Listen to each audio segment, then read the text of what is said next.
চেষ্টা করবেন আপনার কান পর্যন্ত যেন ওই কথাগুলো কখনোই না পৌঁছায়, যে কথাগুলো আপনার অবর্তমানে আপনার সামনে রসগোল্লা সাজা মানুষগুলো বলে বেড়ায়। বিশ্বাস করেন, যদি আপনি একবার বুঝে ফেলেন যে আপনার পিঠ পিছে আপনার একান্ত বিশ্বস্ত মানুষগুলো আপনার সম্পর্কে কি বলে বেড়ায়, তাহলে তাদেরকে ঘৃণা করতেও আপনার ঘৃণা লাগবে।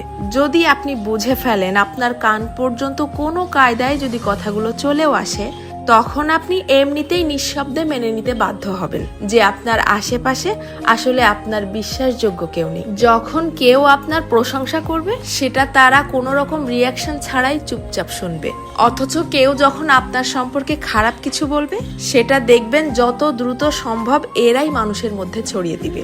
আপনি যতই ভালো হন, যতই তাদের হেল্প করেন, যতই তাদের সাথে ভালো মনে মিশতে চাওয়ার চেষ্টা করেন, কোনো লাভ নেই। কারণ এরা আপনাকে হিংসা করতেই বেশি পছন্দ করে। আপনার সামনে দেখাবে যে আপনাকে ভালোবাসে, অথচ আপনার পিঠ পিছে আপনাকে প্রচন্ড লেভেলের হিংসা করে। দীর্ঘদিন ধরে সবকিছু জেনেও চুপচাপ সহ্য করতে করতে যখন আপনি তাদের মতের অমিল হয় এইরকম সামান্য দুই একটা কথা বলে বসবেন, তখনই বুঝতে পারবেন তাদের আসল রূপ। তাদেরকে এতদিন ধরে দেখানো আপনার সমস্ত সম্মান, ভালোবাসা, হেল্প, স্যাক্রিফাইস বিশাল আকারে ঢাকঢোল পিটিয়ে আপনার মুখের উপরে ছুঁড়ে মারবে, যেন এগুলো তাদের কাছে কিছুই ছিল না।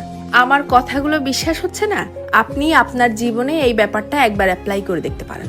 বিশ্বাস করেন, কেউ কারো আপন না, শুধুমাত্র সামনাসামনি আপন আপন সাজার ভান ধরে। যত দ্রুত আপনি এই সত্যিটা বুঝতে পারবেন, তত দ্রুত আপনার জীবনটা শুধরে যাবে। কারণ কেবলমাত্র তখনই আপনি সেই আপন সাজা মানুষগুলোর সামনে নিজেকে প্রেজেন্ট করা বন্ধ করে দিবেন। কারো কাছ থেকে কোনো এক্সপেকটেশনও রাখবেন না। জীবনটা হয়ে যাবে শান্তির। তবে মন খারাপের কিছু নেই।